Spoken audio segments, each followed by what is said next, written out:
Well, thank you everybody for joining us for this panel today, adapting your job search during COVID-19. Definitely a hot topic right now. So I'm just going to start with a couple of housekeeping items. As many of you probably know, we want to keep ourselves on mute unless we're talking. That eliminates some of the background noise and will make it easier for everybody to hear the conversation that is happening. We do have a chat function that Melanie is going to monitor for us while the session is going on. And I will be going to that chat function and trying to get as many of your questions answered by the employers that we have joining us today. So how we're going to get started is to talk a little bit about sort of why we're here, right? And how much, COVID is really changing the way that we're doing business. It's changed the marketplace a lot. Recruiters are not only searching for candidates in a different capacity, but they're interviewing differently. They are onboarding candidates virtually. We are trying to, as employers, create a corporate culture or a company culture through virtual channels and still create a sense of community amongst our employees, which is really important, especially when you are a new employee who's starting at a job. This is a particularly difficult time if you're starting a new job, and so there's lots of resources and ways in which employers are tackling that. We've got a lot of new grads on our call who I know are excited to start careers, and alumni who are searching for opportunities during this time. So we're glad that you're able to come with us today and be part of this conversation. And what we're going to do is just basically start with some brief introductions from our employers who are here today. So I'm going to ask each of you to give your name and your title and school and program that you graduated from. And then each of our employers is going to share a time with you when they faced a major challenge or pivot time in their career, and how maybe they now look back on that with lessons learned, or look back on it with a laugh.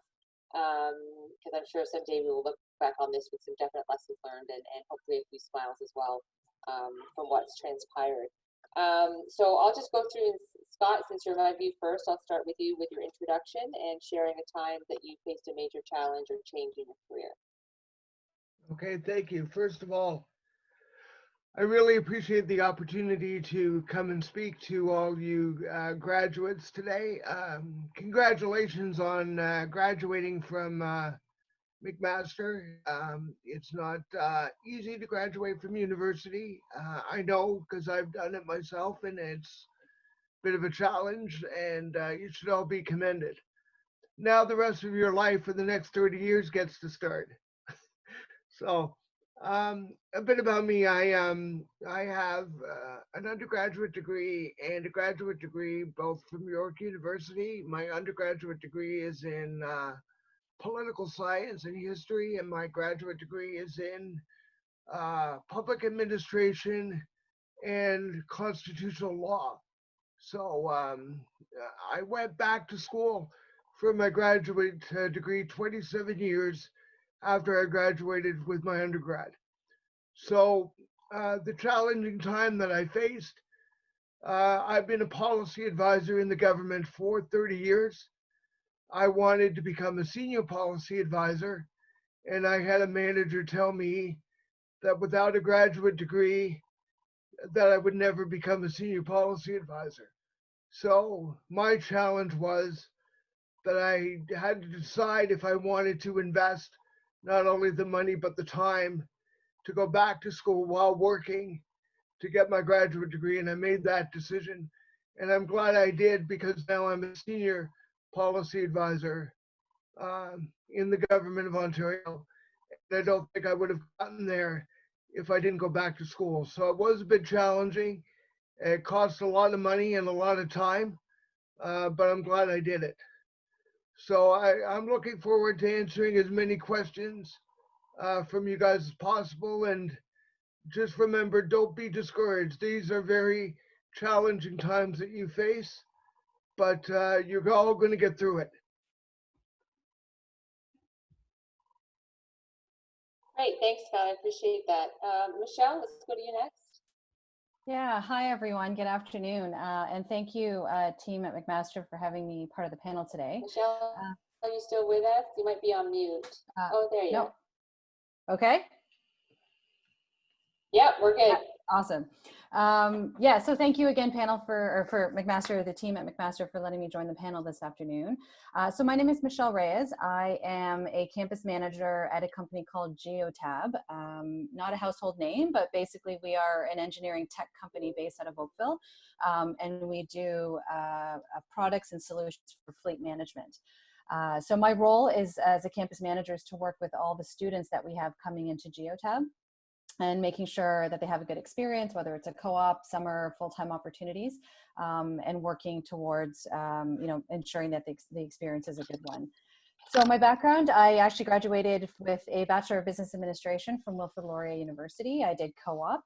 And I was thinking about sort of this major change that Anna challenged us to answer. And I have a few, but I think what I think might most resonate with most of you right now was I actually did, when I was in school, I did a program, or my program in school was focused on doing accounting. So I was going through, I did all my co-op work terms in accounting. I was set on being an accountant. And I realized at the end of my program and into my first job post-graduating, that it wasn't, I enjoyed it, but there were other things that I realized as I was going through and really reflecting on my skills, what I enjoyed about some of my past work experience at the time. And I shifted into more of an HR sort of coaching role, which was really difficult at the time, just because I had really thought that that was my path. And I had focused and I was doing everything on that path. And I also had pressure. I had pressure to do that. My family was, a family of accountants. And so that was, kind of what I was expected to do. But I'm really proud to say, I think I really made the right choice. I've grown since then. I've shifted a few times, but still within the realm of HR and coaching. So yeah, I know it's a difficult time, and I know coming out of a program, some of you may know what you're looking for, but some of you don't, and that's okay. Continue to get those experiences, and I think you'll continue to learn, and you'll find that right path eventually. So yeah, Great. so thanks, Anna. Thank you, Michelle. And Sandy, to you, please. Thanks. Hello, hi, thank you for having me. So my name is Sandy. I'm currently employed with Bayshore Home Health as a human resources recruitment coordinator. I was a graduate at McMaster with, I graduated my BA in commerce. And so right now at a branch, in my current position, I'm a recruiter, retention, focusing on training, and then some aspects of HR. And the time that I can think of a major change is actually now in my career. So this is a position that is very, where you're meeting a lot of people face to face, you're dealing with people it's very hands-on, and with the COVID, that's all taken sort of a back seat. So now we're doing anything online, we're doing things virtually over the phone, training, doing Zoom meetings. So that's something that is different for me and not something that are very receptive of. So it's just encouraging them, training them, teaching them. And we're having IT issues like we were today. So it's just keeping them positive during that and letting them know that business does still stay the same, but it's just in a different way. And so yeah, that's pretty much it. Okay, wonderful. Thank you for sharing. So again, I want to thank all the new grads and alumni who have come onto the chat today. The event that you are participating in today has been brought to you in partnership between the Alumni Association and Student Success Center. As you may or may not know, as alumni, you are entitled to access our alumni career services for up to 10 years after you graduate. And our alumni career counselor, many of you may have already met, is Jillian Perkins Marsh. And she is absolutely wonderful at her job and has coached so many students to amazing success stories after they graduate. So I definitely encourage you to continue to reach out to her, utilize those services that are here for you. It looks like Melanie's put a link in the chat for us, so thanks, Melanie.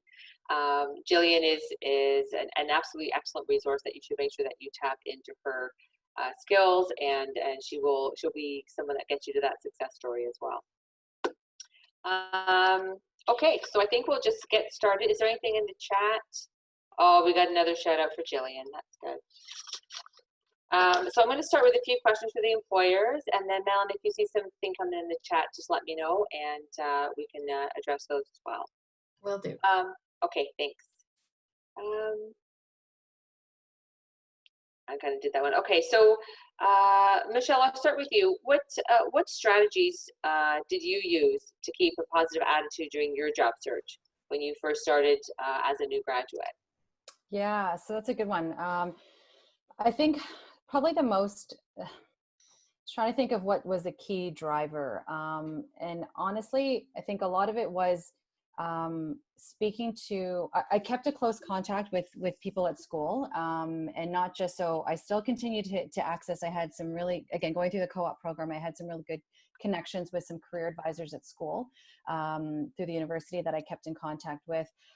But I also had a really great support system at my current, where I was working at the time. So I had part-time jobs going through university. And one thing I found really was helpful was actually making sure I was telling people my thoughts. So not just keeping sort of my thoughts to myself, but making sure I was actually talking it through with other people, getting opinions, getting advice. Sure, you're going to get a lot of different things potentially from who you're talking to, but for me, I actually felt it allowed me to think broader, and to consider things that I might not have considered at the time.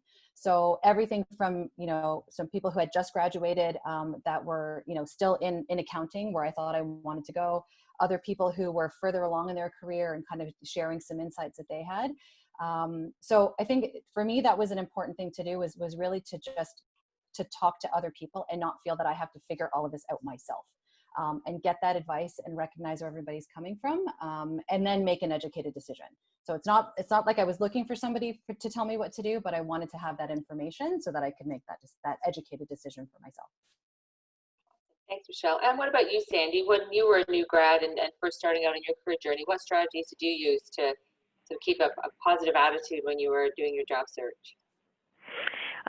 So yeah, similar to her, I reached out to people who had already graduated. I asked for advice. I made sure that I kept a positive attitude. I also reached out to, teachers and other students just to give a feel of what they were doing, if I could be doing anything different. Of course, I was doing research, how to have a proper resume, how to make sure that you're applying properly. And also, I took a chance, applying for positions that maybe probably wouldn't be in my field. And that was just a way just to get my resume, just to build a contact. Maybe if there was a position that ever opened up in the future, you could still go back to that. And again, just looking for encouragement through peers, friends, other teachers. And so that was the way I think I got through that. Great, thanks. And same to you, Scott. Oh, you're on mute, Scott. My apologies. There we go. I guess the biggest challenge that I have is that I'm a person with a disability. So if you were to meet me, I walk with canes because I have cerebral palsy. And so when I started my job search 30 odd years ago, I would get a lot of negative comments from employers or from my peers. A lot of people thought that if you're disabled, that you were basically unemployable even if you have an education.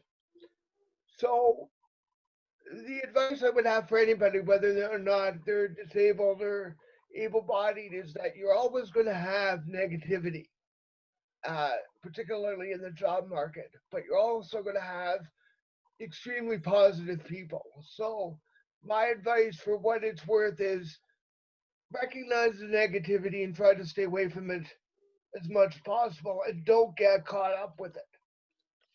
Keep in mind that there is always people that are prepared to support you, and gravitate towards those people. And they might be hopefully they'll be your manager or direct supervisor when you start, but if not, they'll probably be a colleague or somebody in another area of the organization. Use that as your support network when you start your career. And also remember that if someone's being negative, it says more about them than it does about you. And don't let that negativity pull you down, because if you allow that to happen, it starts to affect you. And you want to be able to get up and go to work every day with a positive attitude, whether in this time of COVID, getting up to work means just going to your computer in your kitchen or wherever you have your computer. But always try to be positive. And if there are issues at the office, try to talk to people directly and try to resolve it in a professional manner. And always remember that you have value. Even new employees have value, tremendous value to an organization. Just remember that when they hire you, they're actually inviting you to join their community. So just remember that. Okay, great. Thank you. That's great. Um, One of the things that everybody talks about, and it's one of those scary buzzwords, I think, that people don't really like, is networking. I know myself, it's a real challenge to do it, and I kind of run away at the thought of networking, although I have to do a lot of it for my job, so I've had to deal with that. But so how important really is networking? Does it really work? And maybe you could share, each of our panelists maybe share a time when it helped you in your career thus far, this idea of networking. And Sandy, maybe I'll start with you. Sure. So networking, yes, networking is important. During my time while I was in school and looking for a job, I didn't really network that much, and and the times that I didn't see a direct benefit from it. However, when in the current position that I'm in now, the networking has helped substantially. So I network with other offices, first of all, the other offices that Bayshore owns. And then with that, I've also networked with community partners, different schools, employment centers. And so that's been really helpful. They, I've built a good relationship with them, I think, and they have helped us in sending potential candidates over, just, the word of mouth, advertising Bayshore for us. And so I do think networking is important in getting those contacts. And I have found it successful now at my current position. Okay, great. And what about yourself, Scott? The importance of networking and how did it help you in your career? Well, the funny thing is, when I left undergraduate studies and got my first job, networking was actually discouraged. But I've seen a tremendous change towards the positivity of networking. And my advice is, when you're networking, you're not networking for a job per se. The idea of networking is to build interpersonal relationships with people that might be able to help you down the road. So the idea is to get to know them, to let them know that you're out there and that you exist and that you have an interest in working in the field that they're in, but you're not really asking for employment. What you're doing is you're trying to build your personal brand of who you are. And if you approach it like that, as to building a network of support, jobs and opportunities will come out of it. But if you go in thinking every time you're having an informational interview or a networking session that a job is at the end of that discussion, I think for the most part you'll be disappointed with that result.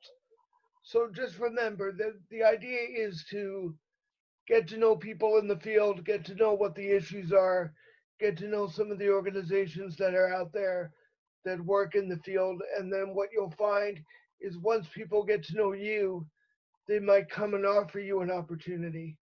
It might take some time, but I would say to anybody who wants to do that, it's time well spent.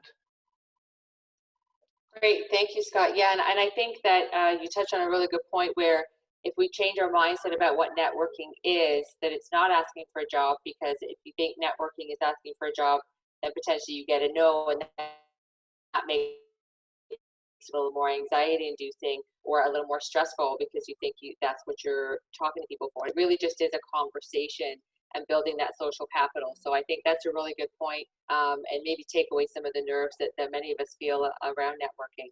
I'm going to pivot a little bit, Michelle, to the next question for you. So there may be a number of students right now, especially who are thinking about potentially taking a gap year, or maybe feel like they have to take a gap year, whatever the reason might be, right? So it's that year you take when you're going to explore before starting a real career. Maybe you're going to get some potentially unrelated jobs just to pay back your loans. Maybe you're waiting a year before you start some additional education or travel.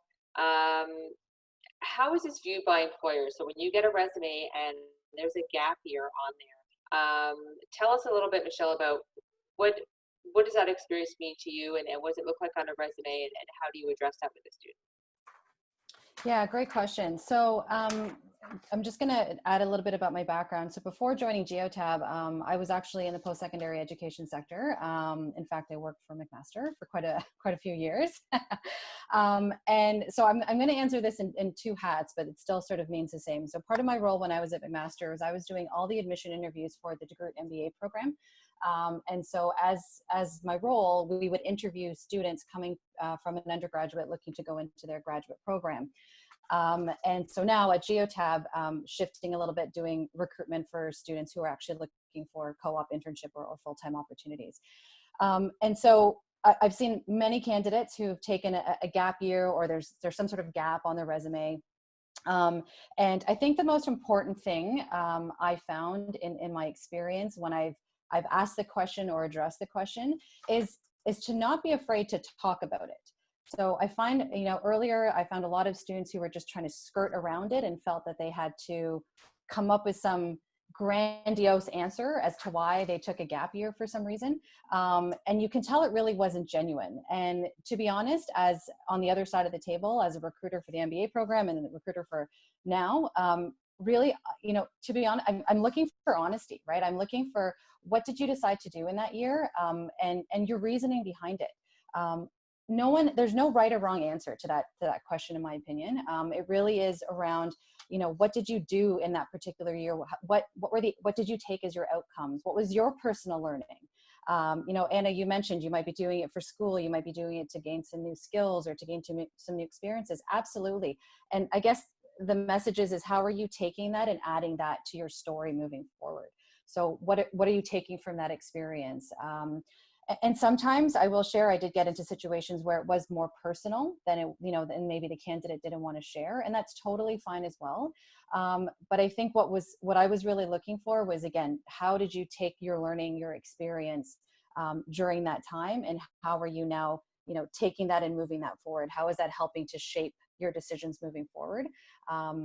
From a positive or negative standpoint, right? So just what were you taking out of that gap year? So I personally don't see it at all as a negative piece, but I really suggest for anybody that's in that situation to just to have a story around it and have an honest story, and again, like those learnings that you have from that year. Michelle, what would you say? So you touched on the pieces about maybe the year was a personal issue, let's say that, or a personal reason that they took the gap year. So I've actually had students ask me about that. What can a student do, or how can you approach that when it's personal? Maybe you don't want to give the details, but then you might feel like, if I say it's personal, then are they going to think I'm coming with all this baggage or something to the position? Do you know what I mean? So what would you recommend is a good way to maybe address that? Yeah, that's a good question. I mean, I think the fact that you say it's personal, you would hope that there would be that level of respect with the person that you're interviewing with. So I think I wouldn't be afraid to say that. But as I mentioned, I think if you say it's personal and then you shift it to say, there were a lot of things that happened during this year where I took a lot of learning about myself. I did a lot of reflection on things, assessing where I wanted to go in my own personal career.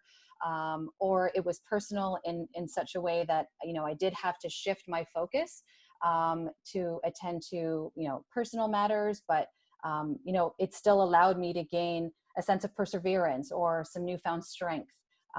So it's kind of, I sort of equate it to the weakness question sometimes, right? We always get this weakness question, and as a coach, as a career coach, what we typically say, and feel free to jump in, any other career coaches, but what we typically say is, you want to answer that weakness question in the positive, right? So you want to pivot it to say, I recognize this is an area for development, but this is what I'm doing about it moving forward. So I kind of see that as the same way with this gap piece, is that you're not hiding from what was going on.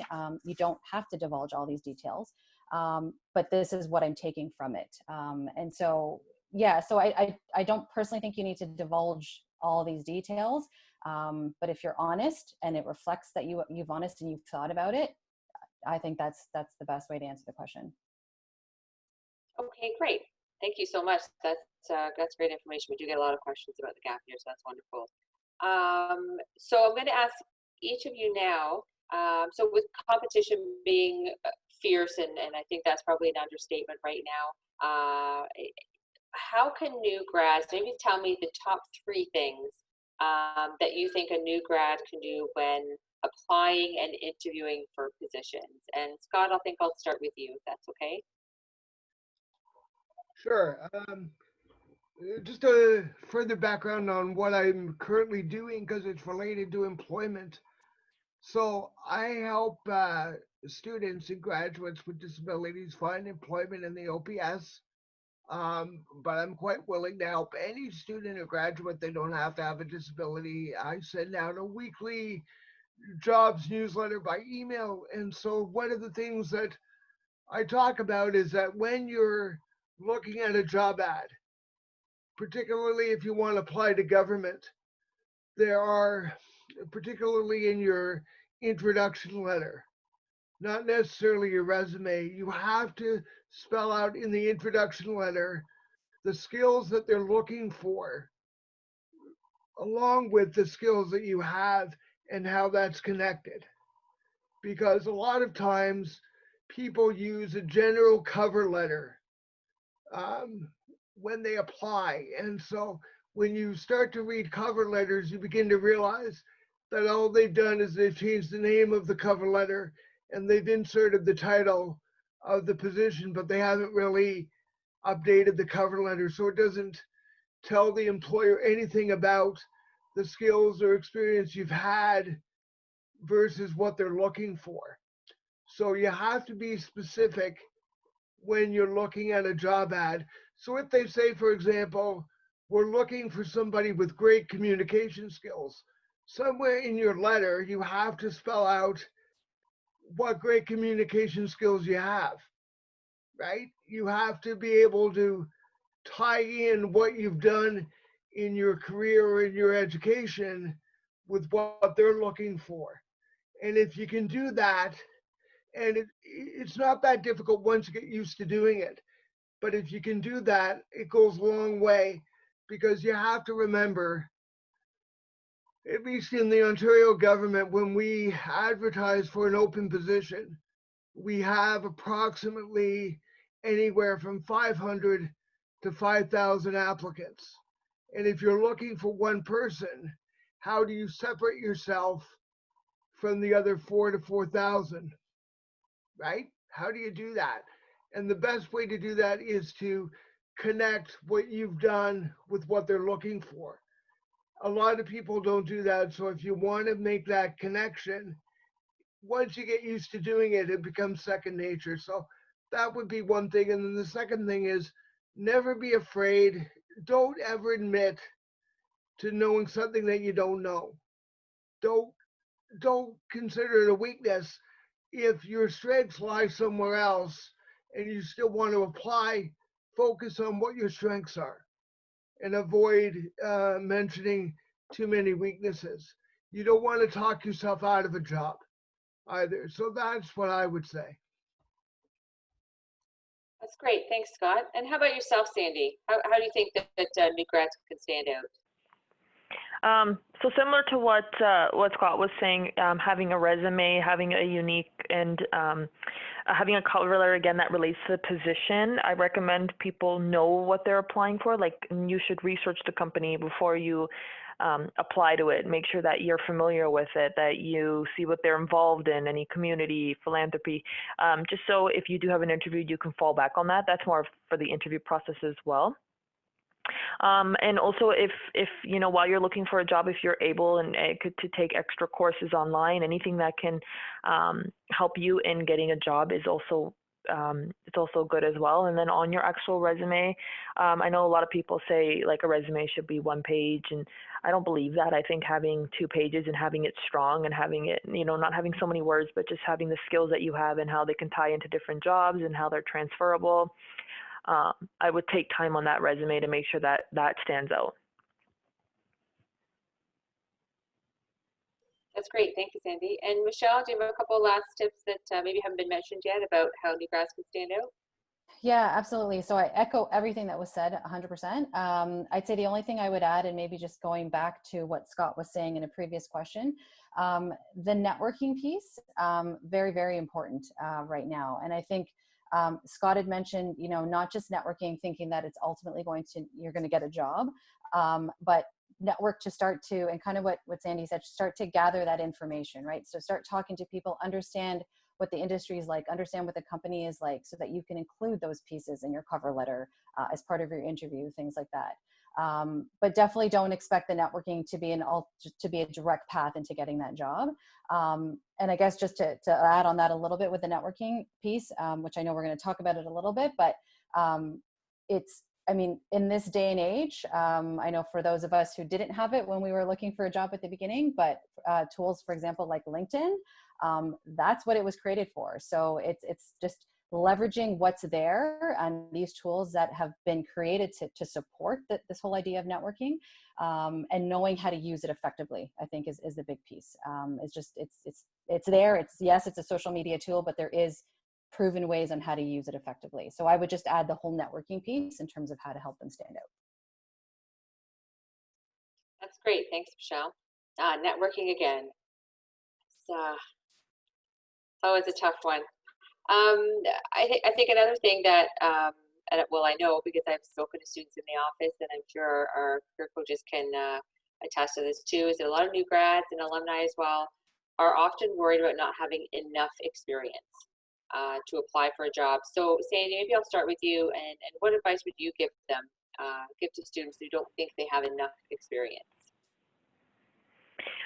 So yeah, I wouldn't talk yourself down or talk yourself out of a position if you think that you don't have enough experience. Like I said, it's a long process to just submitting your resume, right? There's interviews, there's reference checks people do. So don't think that one piece of paper is going to make or break you. It's also how you how you communicate the skills that you have and what you can bring to the table. So I wouldn't see that as a negative, but if you do think that maybe you don't have enough skills, I would look into, different programs, different classes, things online that you could get that could help you, that you could add to your resume.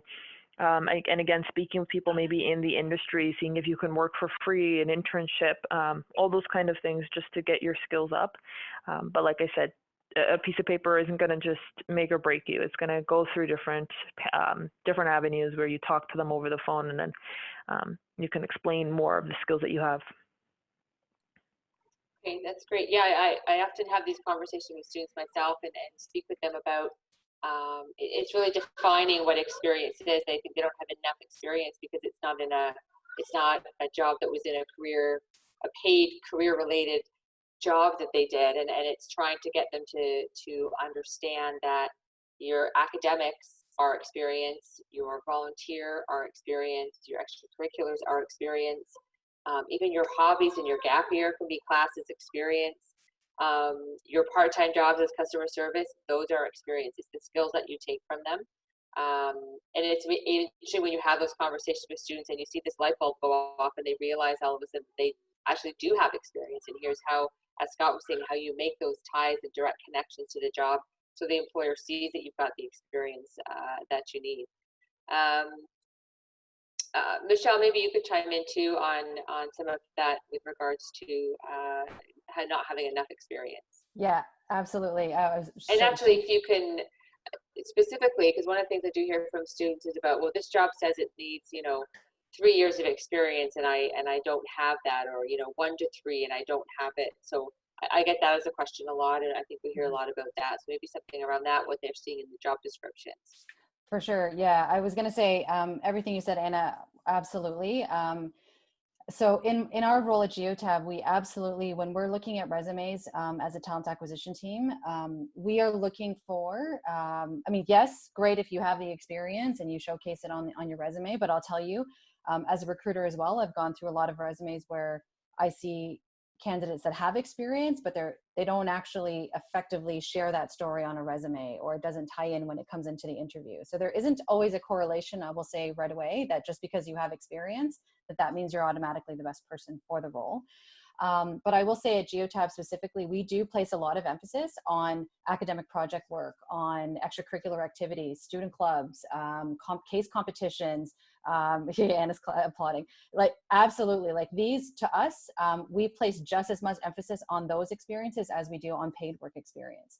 I tell students all the time, it's not about the job that you did, it's not about the company that you worked at or the industry, but it's the job you did, the skills that you acquired. And so when you think about the extracurricular projects, all of those other pieces, that is 100% applicable. And so when it ties to the job description itself, I mean, yeah, I can't speak for everyone. I know for us, generally speaking, we'll have, looking for the 1 to 3 years of experience. But I will tell you, our talent acquisition team, if they see, the extracurricular activities, if we see individual project work that you're doing, even from a sort of personal hobbies and activities section, those things it catches our eye. And if you're using, so as I mentioned, we're an engineering and tech company. If we do see that you are immersed in some of the technology that we're working in, or you're familiar with some of the language that we're using in our industry, we'll absolutely, at the very minimum, have a conversation with you. And again, I know the whole networking piece kind of keeps coming up, but maybe we'll have that initial conversation with you. That role maybe not be a fit right now, but now we know who you are and we've engaged with you. So how do we continue that conversation for other possible opportunities? So I wouldn't be, discouraged if you see that 1 to 3 years. I personally will tell you to still apply.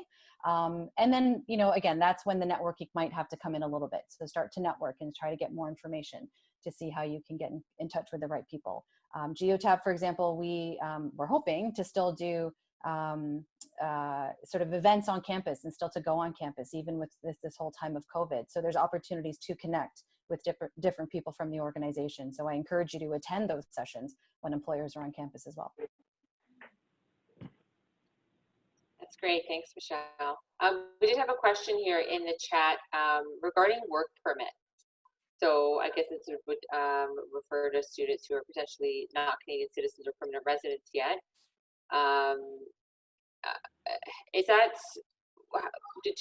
She said that this particular individual indicated that they've heard generally employers don't consider the work permit. Is anyone able to speak to that from their organization's perspective? I can. This is Sandy. So yeah, we definitely do take people who are on a work permit. A lot of our staff, like in our field, like our PSWs and nurses, I know they all have work permits. So it's something that we accommodate, and it's relatively easy to track and monitor. So no issues. Okay. Yeah, and I would think, especially in that type of setting where you have PSWs going to potentially elder patients who might have, a second language or from a different culture, I would imagine that if somebody's from another country, you can make those great cultural connections. Given how diverse our population is, I think it makes sense to have a diverse workforce as well. Yeah, that's definitely very true. Okay. Great. So Scott, I think I'll start with you for the next question, and I'm going to ask everybody to tell me sort of what changes your company or organizations made to the hiring process during COVID. Sure. Scott, I'll start with you. Yeah, sure. Basically, from what I understand that's going on is that interviews are being conducted online.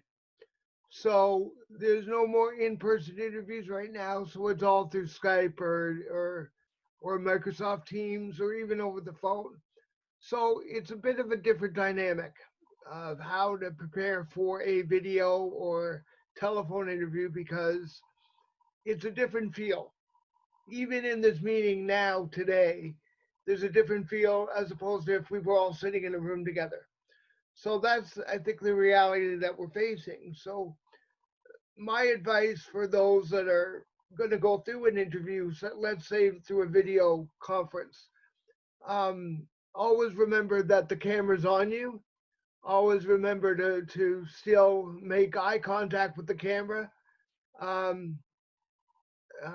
Listen to the entire question when it comes to you. In the OPS, all of our interviews are behavioral based. So there's not one right answer to the interview questions. They're really looking for how you would deal with a certain situation. So all of that is still going on, even with COVID and even being separated as opposed to being in the same room.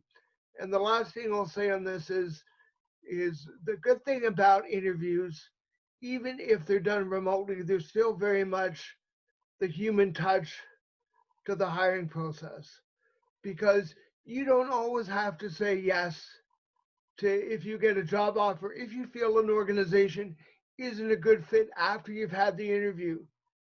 And I've had that where I've been offered a job and I've actually turned it down because I didn't like something that was said to me in the interview about the organization. I got a bad vibe, and though it was an in-person interview, I felt when I left the interview, I thought it's not a good fit.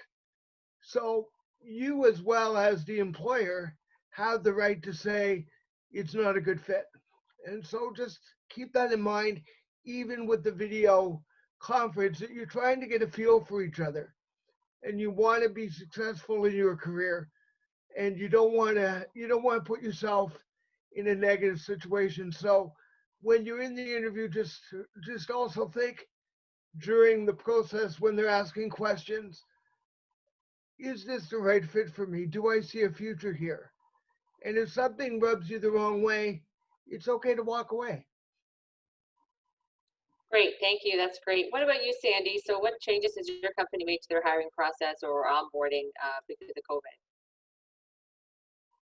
So yeah, we've made quite a bit of changes. We're doing everything virtually, so interviews, onboarding, training, demos of training. So it's different, it's a whole different thing. We're really doing things in person in groups, and that's all gone. That kind of feeling is on, like Scott said.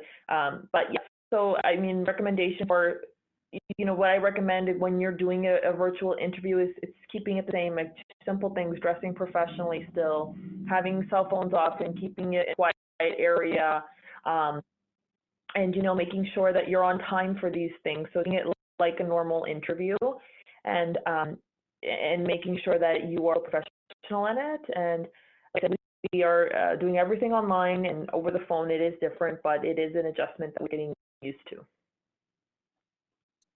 Definitely. Thanks so much, Sandy. Michelle, I'm going to have you answer too, but I'm going to sort of tie in a question that we had from alumni as well. So one of the things that was asked about, how has during COVID altered your search for the proper candidate? So I guess that ties into sort of your hiring process, unless I guess bigger scope is the recruitment process. So how has COVID affected how you search for candidates now? So I'll be honest, our organization, we had to pivot, but not a lot when COVID hit, because we were actually doing quite a bit of video interviewing before it hit. So we, again, as a tech company, that's just sort of the way we were operating. We also have offices sort of across North America, across the globe. So that was just sort of a process that we were already doing. In terms of our search for candidates, I'll be honest, not a huge shift again either. If anything, I would say, again, back to my whole thing about LinkedIn, like we're starting to use LinkedIn more as a recruitment tool. We're doing a lot more campaigns on LinkedIn. So the whole social media piece, I think, is where we're also maybe just investing a little bit more time. If I were to say we are going to shift anything, it would be targeting sort of the engagement opportunities that Geotab will go to. So we are doing our campus pieces, but as a talent acquisition as a whole, there are certain professional groups, I would say maybe, and professional opportunities or professional associations, I'm sorry, that we are starting to look at as a way of reaching talent. So hopefully that answers your question, but it's definitely just one of those, it's not I guess we're not just simply posting our job on our job board, is I guess the main message there. We are trying to do a little bit more outreach in different ways to attract specific talent and to be sure that we are engaging with, again, the talent who has the specific skill set that we're looking for. Okay, that's great. Thank you. Sorry, I'm just taking a couple notes. There's a couple more questions that I want to come back to. Let's see here. So actually, this ties to one of the questions. So when you're sort of after candidates are hired and we're training candidates, in a pre-COVID norm, we would do this the onboarding in a virtual capacity. So how has that changed? And the specific question was around maybe if they do new hires still have to come to a local office.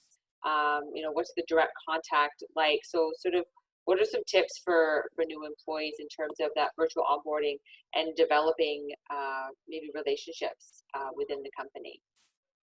I'll start with you, Michelle. Because I don't see Scott in his window. Yeah, no problem.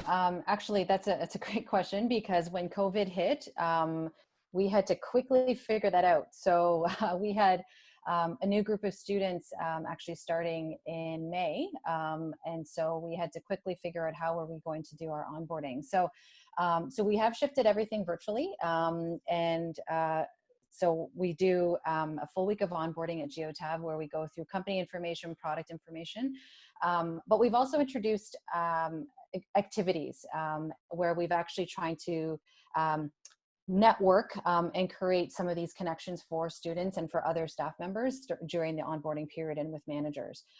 So in terms of some of the tactics we're using, like we're incorporating more, like I said, icebreakers. We have a group activity that we've incorporated to help build some of those relationships.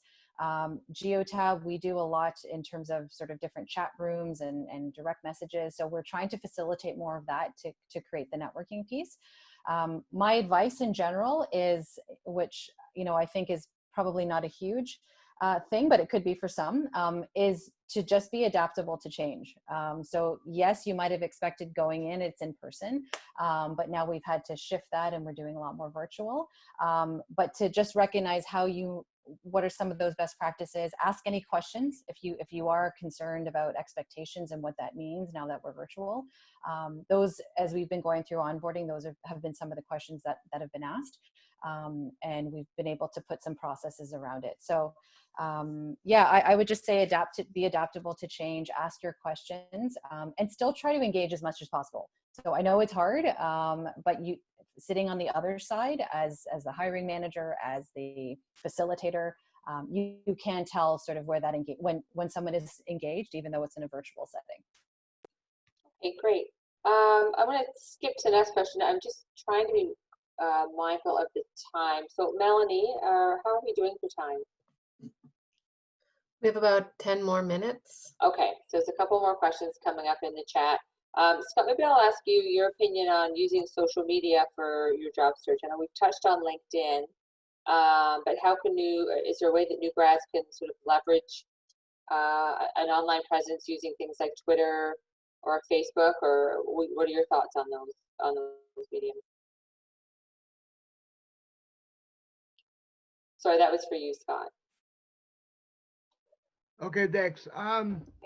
One of the groups that we're affiliated with is the Ontario Chamber of Commerce, and I'm going to give a shout out to the newsletter that I give, and please share my email address with any of the students that are here today, or the grads, I should say, that are here today that can sign up for the newsletter, because one of the portals that we have in the newsletter is to the Ontario Chamber of Commerce website, where they have 15,000 employers who are members who advertise positions through what's called the Discoverability Network. You don't have to be a job seeker with a disability to register for that, and you get access to positions that come up through that portal. And I can certainly help any of your grads sign up for the portal so they can start receiving jobs. So that's a good online tool. I'm a big fan of LinkedIn, and I would say if you don't have a LinkedIn profile, to get one, because it's very helpful. It's good for networking, but it's also good for job searching. And the final thing I'll say is that if you haven't seen it before, and again, you can get this through my newsletter, is the Federal Job Bank. So that is a place where the federal government advertises positions, but also advertises positions in the private or nonprofit sector as well. So there are lots of tools out there that you can utilize where you don't have to go out and walk the pavement looking for work. When I was 24, I used to walk up and down Yonge Street and up and down Bay Street and drop off my resume and letter looking for employment. Now you can do it from the comfort of your own home. So by all means, continue to do it that way. And the other thing is that just make sure that when you apply for or log on to these job sites, that they're not asking for a fee. Usually I find that when they ask for a fee, they really just want your money. They're not really interested in helping you. So the sites that I've provided are all free. And if you come across a site where they actually want to charge you money for the privilege of looking for a job, I would recommend not signing up for it. Okay, that's great. Thank you so much, Scott. I'm going to just start. There's a couple more questions, and maybe Sandy, you can speak to sort of 2 or 3 common mistakes that you see on resumes. Hi. So common mistakes that we see on resumes, it could be simple like spelling, font. People have things that are in the wrong places when you open it up. So for me, I recommend like save your resume as a PDF file. It makes it look more neat. And other sort of errors that we see that I might see on resumes is just people. Sometimes they've copied and pasted different information, like they use the same cover letter from different companies that they've applied to. So you just want to make sure that everything is checked and you're just doing a grammar check, a simple one, and also having your proper contact information. So sometimes people put in different numbers that are have been disconnected, or they put in a wrong email address or missed a letter, and so that's happened quite a bit where I've had to call them and sort of chase them. So just proofreading it is really simple. It goes a long way. Awesome. Thank you so much. We did have a question as well about, and maybe you can just sort of speak to whether or not this is affecting your hiring practices, if anyone wants to chime in. The current protests and sort of that are going on, has it been affecting anyone's hiring practices or policies? I can jump in a little bit. Okay. I would say yes. That I think as a company, we've had focus on particular groups that we were looking to recruit from, and this has just maybe brought that strategy a little bit more to light. And given where we are right now, senior leadership has realized that we do need to put more resources behind it. So if anything, it has expedited, I would say, some of our efforts in what's going on. But if I would have to say anything, it's actually shifted much more. We've seen much more of an effect on our culture. So we're definitely seeing a lot more of our internal team being vocal. We've seen a lot more communication from senior leadership. So it's definitely just shifting our culture as a whole for the better, which I think has been great. That's great. I just wanted to add, my deputy minister, who's the most senior bureaucrat in my ministry, Denise Cole, is not only a graduate from McMaster University, Yay. but is also a woman of color. And I worked in the OPS, like I said, for 30 years, and she is the first visible minority deputy minister who's a woman who I've ever reported to. The vast majority have been white males. So I think what we're going to begin to see over the course, particularly in the public sector, is a greater shift towards a more inclusive workforce, not only in the entry-level ranks, but also the senior management ranks. So for those that are entering the workforce now, what you'll find is that through the course of your career, hopefully you'll be leaders and also have the opportunity to work with leaders from other cultures, which I think can only enhance your ability as an employee as well. So just remember that. Great, thank you. Okay, so I think we've got a couple minutes. We're going to do a lightning round of questions, just to keep it fun, or at least we think it's fun. So I'm going to go, I'll sort of go Michelle, Scott, and Sandy. And these are basically one-word answers or a yay or nay on the following questions. So you could probably all unmute to make it actually a lightning round.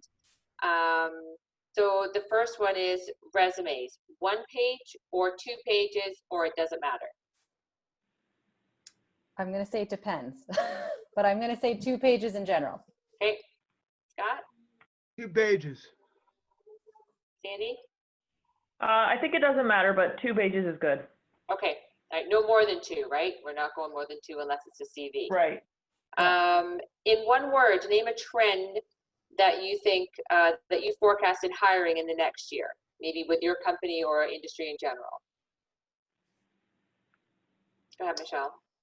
I'm going to say virtual, continue Okay. virtual. Yep. Great. Scott? I'm going to say diversity. Awesome. And Sandy? I'm going to stick with virtual as well. Absolutely. Great.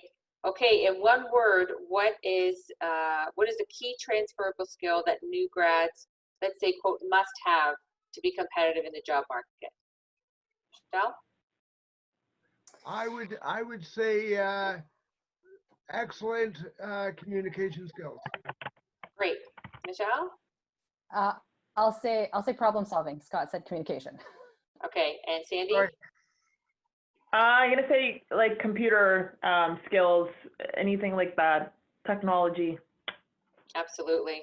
I'm going to throw adaptability in there too, just for giggles around the COVID thing, because I think adaptability is going to be a big one. Your opinion on this? Don't leave a job until you have another job. Yes or no? Yes. I would actually say no. Okay, and Michelle? I would say no as well. Okay. Give at least 2 weeks notice when resigning. Yes or no? Yes. Yes. Yes. Yes. Okay, and okay, we're down to a minute. I think we've addressed this really, but LinkedIn is a must-have for professionals. Yes or no? Yes, absolutely. Yes. Yes. Yes, Yep. yes, 1,000 times yes, of course. Well, I think that's it. I don't know if this is gonna kick us all out at 3 o'clock or what's gonna happen. I don't do a whole lot of these sessions online. I want to very much thank our panelists for coming and spending this time with us today, sharing your expertise, your firsthand experience with our new grads and alumni. I'm sure the information you shared is going to really resonate with them and help them in their job search and their interview process. For our alumni and new grads that are on the chat or on this call, please make sure you look through the chat. A lot of great information was shared in there in terms of resources, upcoming workshops that speak about digital networking, getting your LinkedIn up to speed. So please check out those links and resources as well. And again, don't forget about our alumni career services and connecting with Jillian, who can really help you see your own value and help guide you into the career that you're looking for. She, again, is an excellent resource, and you should need to make sure you take advantage of that. You've got that at your fingertips for for 10 years after you graduate. So thanks very much, everybody. Everyone can get out and enjoy the sunshine a little bit today. It's a beautiful day outside, and everybody have yourself a wonderful day. Thank you. You too. Bye-bye. Good luck, Thank you everyone. so much. Thanks, Michelle, Scott, and Sandy. Thanks, everybody.